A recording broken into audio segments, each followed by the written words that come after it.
Hi friends, welcome back to விஸ்மார்ட் TNPSC academy.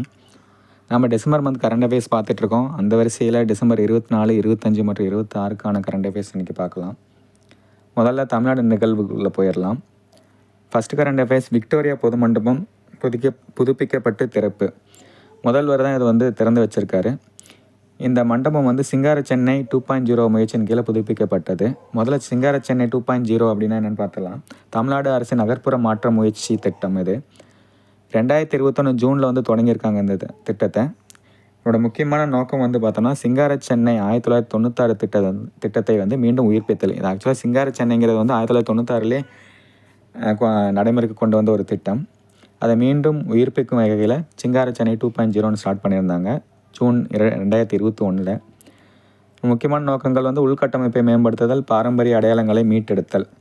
பாரம்பரிய அடையாளங்களை மீட்டெடுத்தல் அந்த லிஸ்ட்டுக்கு கீழே பார்த்தோம்னா விக்டோரியா பொது மண்டபம் புதுப்பிக்கப்பட்டு திறக்கப்பட்டுள்ளது முதல்வரால். அது மட்டும் இல்லை, இதில் முக்கியமான விஷயம் என்னென்னா நீலத்திட்டம் 2025, சென்னை கடற்கரை மறுசீரமைப்பு, மாநகராட்சி பள்ளிகள் திறன் மேம்பாட்டு திட்டம். இது எல்லாமே இந்த சிங்கார சென்னை 2.0 கீழே கொண்டு வரப்பட்ட இப்போ செயல்படுத்தப்பட்ட கொண்டு வருகிற முக்கியமான திட்டங்கள்.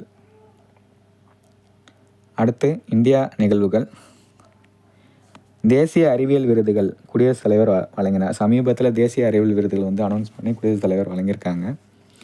இந்த தேசிய அறிவியல் விருதுகள் பார்த்தோம்னா விஞ்ஞான் ரத்னா, விஞ்ஞான் ஸ்ரீ, விஞ்ஞான் யுவா, விஞ்ஞான் குழு விருது இந்த கேட்டகரிலாம் கொடுத்துட்ருக்காங்க. இந்த விஞ்ஞான் ரத்னா அப்படிங்கிற விருது ஃபஸ்ட்டு எப்போ அனௌன்ஸ் பண்ணாங்க அப்படின்னா 2024. அதை ஃபஸ்ட்டு வாங்கினவர் அப்படின்னு பார்த்தோன்னா கோவிந்தராஜ பத்மநாபன் அப்படிங்கிறவர். அவர் தமிழ்நாட்டின் உயிர் வேதியியல் மற்றும் உயிர் தொழில்நுட்ப ஆராய்ச்சியாளர். இப்போ கொஸ்டின் முதலாவது விஞ்ஞான் ரத்னா விருது யாருக்கு கொடுக்கப்படுதுன்னு கேட்டால் நம்ம கோவிந்தராஜ பத்மநாபன் சொல்லணும். இப்போ கரண்ட்டில் 2025 இந்த விஞ்ஞான் ரத்னா விருது யார் வாங்கியிருக்காங்க அப்படின்னா, யாருக்கு அனௌன்ஸ் பண்ணியிருக்காங்க அப்படின்னா, மறைந்த வானிய இயற்பியல் விஞ்ஞானி ஜெயந்த் நார்லிக்கர் அப்படிங்கிற அனௌன்ஸ் பண்ணியிருக்காங்க. இவர் மகாராஷ்டிரா மாநிலத்தை சேர்ந்தவர். அவர் மறைந்த காரணத்தினால அவருக்கு பதிலாக இந்த விருதை பெற்றவர் ஆர் ஸ்ரீ ஆனந்த் அப்படிங்கிறவர். இந்த விஞ்ஞான் ரத்னா விருது அறிவியல் ஆராய்ச்சி துறையில் வாழ்நாள் சாதனையாளர் விருது கேட்டகரி கீழே கொடுக்கப்படக்கூடிய ஒரு முக்கியமான விருது. இவருடைய பங்கு பார்த்தோம்னா பிரபஞ்சத்தின் தோற்றம், பெருவெடிப்பு கொள்கையை மறுத்து ஆய்வுகள் நடத்தியவர். பெருவெடிப்பு கொள்கையை தான் இந்த உலகம் உருவாவதற்கான முக்கியமான கொள்கையை நம்ம இது வரைக்கும் பார்த்துட்ருக்கோம்.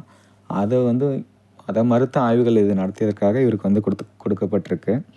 அடுத்து விஞ்ஞான் ஸ்ரீ விருது பார்த்தோம்னா மொத்தமாக 8 பேர் வாங்கியிருக்காங்க. ஜஸ்ட் நேம் மட்டும் நம்ம பார்த்துடலாம்.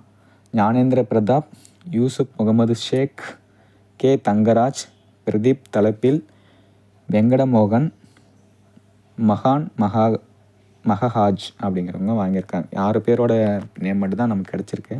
மொத்தம் 8 பேர் வாங்கியிருக்காங்க. அடுத்து விஞ்ஞான் யுவா விருதுகள். விஞ்ஞான் யுவா விருதுகளுக்கு முன்னாடி விஞ்ஞான் ஸ்ரீ விருது அறிவியல் ஆராய்ச்சியில் பார்த்தோம்னா அறிவியல் மற்றும் தொழில்நுட்ப ஆராய்ச்சியில் சிறந்த பங்களிப்பு அளித்தமைக்காக கொடுக்கக்கூடிய ஒரு விருது. இதை 8 பேர் மொத்தம் வாங்கியிருக்காங்க. ஓகேங்களா. அடுத்து விஞ்ஞான் யுவா விருதுகள் இளம் ஆராய்ச்சியாளர்களை ஊக்குவிக்கும் விதமாக கொடுக்கக்கூடிய ஒரு விருது. இது மொத்தம் 14 பேர் வாங்கியிருக்காங்க. அடுத்து விஞ்ஞான் குழு விருது. விஞ்ஞான் குழு விருது அரோமா மிஷன் அப்படிங்கிற குழுக்கு கொடுத்துருக்காங்க. இந்த அரோமா மிஷனுங்கிறது ஜம்மு காஷ்மீரில் லாவெண்டர் சாகுபடியை ஊக்குவிக்கும் அறிவியல் மற்றும் தொழில் ஆராய்ச்சி குழு. இந்த குழுக்கு தான் விஞ்ஞான் குழு விருது கொடுக்கப்பட்டிருக்கு. அடுத்து இந்தியாவின் முதல் அரசு தனியார் பங்களிப்பு மருத்துவக் கல்லூரி. அரசு மற்றும் தனியார் பங்களிப்பில் உருவாக்கப்பட்ட முதல் மருத்துவக் கல்லூரி மத்திய பிரதேசம் தார் மாவட்டத்தில் அமைந்துள்ளது. அடுத்து சக்தி அறிஞர்கள் ஊக்கத்தொகை. இளம் ஆராய்ச்சியாளர்களை ஊக்குவிக்க தேசிய மகளிர் ஆணையத்தால் அறிமுகப்படுத்தப்பட்டுள்ளது. தேசிய மகளிர் ஆணையத்தால் அறிமுகப்படுத்தப்பட்டுள்ள ஒரு ஊக்கத்தொகை தான் இந்த சக்தி அறிஞர்கள் ஊக்கத்தொகை. முக்கியமான நோக்கம் பெண்களுக்கான பிரச்சனை குறித்த ஆய்வு மற்றும் உரிமை மற்றும் அதிகாரம் அளித்தல். தேர்ந்தெடுக்கப்பட்ட மாணவர்களுக்கு 6 மாத காலத்திற்கு 1 லட்சம் மானியம். பெண்களுக்கான பிரச்சனைகளை குறித்து ஆய்வு செய்யறதுக்காக மாணவர்களுக்கு கொடுக்கக்கூடிய ஒரு வகையான ஊக்கத்தொகை இது. 6 மாத காலத்திற்கு 1 லட்சம் வரைக்கும் கொடுக்குறாங்க. அடுத்து உயர்கல்வி சர்வதேச மயமாக்கல். சமீபத்தில் நிதி ஆயோக் பார்த்தோம்னா 24 மாநிலங்கள் மற்றும் 160 உயர்கல்வி நிறுவனங்களின் கணக்கெடுப்பை அடிப்படையாக கொண்டு ஒரு அறிக்கை வெளியிட்டிருக்காங்க. அந்த அறிக்கையில் மொத்தமாக 22 பரிந்துரைகள், முக்கியமான பரிந்துரைகள் வந்து அறிவிக்கப்பட்டிருக்கு. இந்தியாவில் உயர்கல்வியின் சர்வதேச மயமாக்கல், வாய்ப்புகள், சாத்தியக்கூறுகள் மற்றும் கொள்கை பரிந்துரைகள் அப்படிங்கிற தலைப்பில் வந்து இந்த அறிக்கை வெளியிடப்பட்டிருக்கு. இதனுடைய முக்கியமான நோக்கம் 2047ஆம் ஆண்டுக்குள் இந்தியாவை கல்வி மற்றும் ஆராய்ச்சிக்கான உலகளாவிய மையமாக மாற்றுதல் அப்படிங்கிறது தான். நமக்கு கொஸ்டின் வந்து சமீபத்தில் அறிவிக்கப்பட்டுள்ள நிதி ஆயோக்கின் அறிக்கை பற்றி நமக்கு கூற்று காரணங்கள் அடிப்படையில் கூட கேட்க வாய்ப்பு இருக்குது. முக்கியமான நோக்கம் என்ன அப்படின்னு சொல்லி கேட்பாங்க. அடுத்து தேசிய நுகர்வோர் தினம் டிசம்பர் 24. தேசிய நுகர்வோர் பாதுகாப்பு சட்டம் 1986க்கு குடியரசுத் தலைவர் ஒப்புதல் அளித்த நாளாக டிசம்பர் 24 இருக்குது. அந்த நாளை தான் வந்து தேசிய நுகர்வோர் தினமாக நம்ம கொண்டாடப்பட்டு வருகிறது. இதோட முக்கியமான கருப்பொருள் 2025க்கான கருப்பொருள் எண்ம நீதி மூலம் திறமையான மற்றும் விரைவான அகற்றல் அப்படிங்கிறது தான். தேசிய நுகர்வோர் பாதுகாப்பு சட்டம் எப்போ அப்படின்னா 1986. தேசிய நுகர்வோர் தினம் அப்படின்னா டிசம்பர் 24. இந்த தேசிய நுகர்வோர் பாதுகாப்பு சட்டத்தின் சமீபத்திய முயற்சிகள் என்னென்ன அப்படின்னு பார்த்தோம்னா, நுகர்வோர் பாதுகாப்பு சட்டம் வந்து மறுபடியும் வந்து 2019 வந்து திருத்தப்பட்டுள்ளது. அது மட்டும் இல்லை, திருத்தப்பட்டு புது புது உத்திகளை வந்து கையாளுறாங்க மக்களுக்கு நன்மை பயக்கும் வகையில். ஜாக்ரட்டி 2025 இது இணையவழி புகார் வழக்கு மற்றும் தீர்வு. நம்ம ஆன்லைன்லேயும் வந்து நம்ம புகார் பண்ண முடியும், வழக்கு போட முடியும். அதுக்கான தீர்வு காண்றதுக்காக ஜாக்ரட்டி 2025 அப்படிங்கிற இணையதளம் வந்து வெளியிடப்பட்டுள்ளது. தேசிய நுகர்வோர் உதவி எண் 2.0 1915 அப்படிங்கிறது தேசிய நுகர்வோர் உதவி எண் சொல்லி புதுசாக அனௌன்ஸ் பண்ணியிருக்காங்க. இது எல்லாமே சமீபத்திய தேசிய நுகர்வோர் பாதுகாப்பு சட்டத்தின் கீழே இருக்கக்கூடிய அமைப்பினால் எடுக்கப்பட்ட முயற்சிகள். அடுத்து நல்லாட்சி தினம் டிசம்பர் 25. முன்னாள் பிரதமர் அடல் பிஹாரி வாஜ்பாய் பிறந்தநாள் தான் வந்து நல்லாட்சி தினமாக செலிப்ரேட் பண்ணிட்டு வரப்படுகிறது.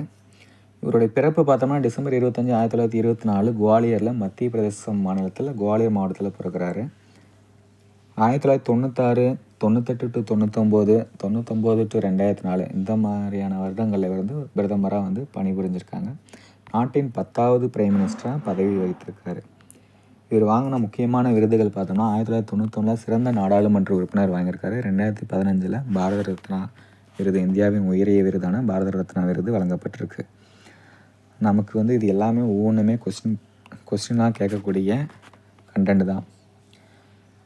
யாருடைய தினம் நல்லாட்சி தினமாக கொண்டாடப்பட்டு வருகிறது அப்படின்னா அடல் பிஹாரி வாஜ்பாய் முன்னாள் பிரதமர். அவர் நாட்டின் எத்தனையாவது பிரைம் மினிஸ்டர் அப்படின்னா 10வது பிரைம் மினிஸ்டர். அவருக்கு எப்பொழுது பாரத ரத்னா விருது கொடுக்கப்பட்டதுன்னா 2015. இதெல்லாம் முக்கியமான கொஸ்டின்ஸு. அடுத்து உலக அளவில் தொழில்நுட்ப புத்தாக்க நிறுவனங்களை ஈர்த்த நாடுகள். அந்த வரிசையில் இந்தியா வந்து 3வது இடத்தை பெற்றிருக்கு. ஃபஸ்ட்டு 2 இடம் யாருன்னு பார்த்தோம்னா, ஃபஸ்ட்டு இடம் வந்து அமெரிக்கா, 2வது பிரிட்டன். உலக அளவில் தொழில்நுட்ப புத்தாக்க நிறுவனங்களை ஈர்த்த நாடுகள் அதில் 3வது இடம் இந்தியா பெற்றிருக்கிறது.